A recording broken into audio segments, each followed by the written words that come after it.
Bonjour, et comme nous arrivons à la fin de l'année, je vais faire un nouveau bilan musical. L'an dernier, je me plaignais de n'avoir pas écouté beaucoup de trucs nouveaux en 2017. J'émettais le vœu pieux de me tenir un peu plus au courant de l'actualité musicale en 2018. Mais sans vraie surprise, ça n'a pas exactement été le cas, hélas. Quand vient l'heure de dresser malgré tout le bilan, je n'ai pas grand-chose à mentionner. Non que l'année ait été spécialement mauvaise musicalement parlant, ou que la musique de là maintenant c'est forcément nul par rapport à quand j'étais jeune. Pitié, non, j'étais ado au moment du néo-metal.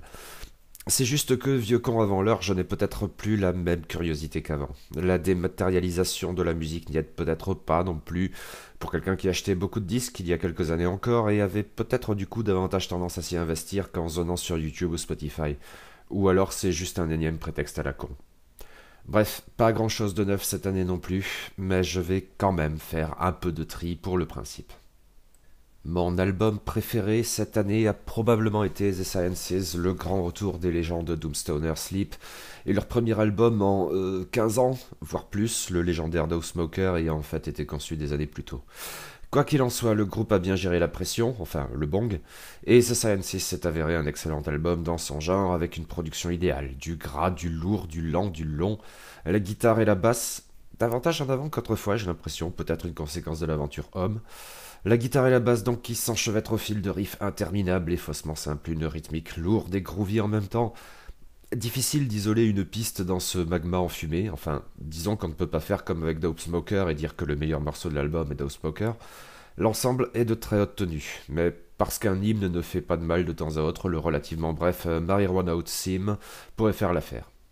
En même temps, Sonic Titan porte bien son nom et Jeza Butler est un hommage bienvenu à qui vous savez. Alors, on fera difficilement de Sleep un groupe actuel, hein, mais si je devais voter pour mon album de l'année, oui, ça serait probablement The Sciences.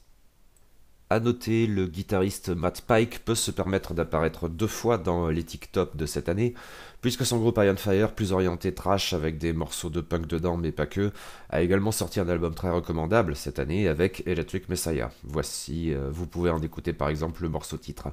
Paraîtrait que ce serait un hommage à Lemmy, ce qui se tiendrait en fait. Hein. Bon, maintenant Sleep est bien plus ma cam, haha, qu'il est drôle, haha, que Iron Fire. Mais l'occasion fait le larron et je n'ai vraiment pas écouté grand chose de neuf cette année. Mais il n'y a pas que le gras dans la vie, il y a l'électronique aussi. En cette année 2018, l'album électro qui m'a le plus parlé est probablement Singularity de John Hopkins, même s'il m'a considérablement moins retourné que son excellentissime prédécesseur Immunity, que je continue de m'écouter très régulièrement. À vrai dire, Open Eye Signal demeure mon morceau de prédilection pour les transports en commun à défaut de skate. Oui, en boucle, c'est carrément fait pour. En même temps, c'est un album dans la continuité, peut-être un peu trop, diraient certains, et cette house triturée à l'ambiant comme au glitch parle toujours à mes oreilles. Isolons peut-être le morceau Everything Connected, je crois que c'est le truc de cette année que j'ai le plus écouté et réécouté. Ouais, probablement mon morceau de l'année dès lors, même si pas au point de A Solitary Rain de Amen-Ra l'année précédente, dans un tout autre genre certes.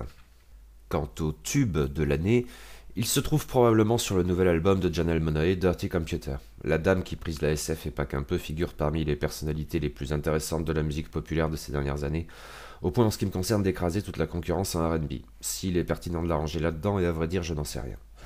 Je ne saurais pas classer cet album par rapport à ses prédécesseurs, mais il m'a paru de qualité, même si ma pudibonderie tragique et navante m'éloigne un peu de sa version vidéo, décidément ultra sexe.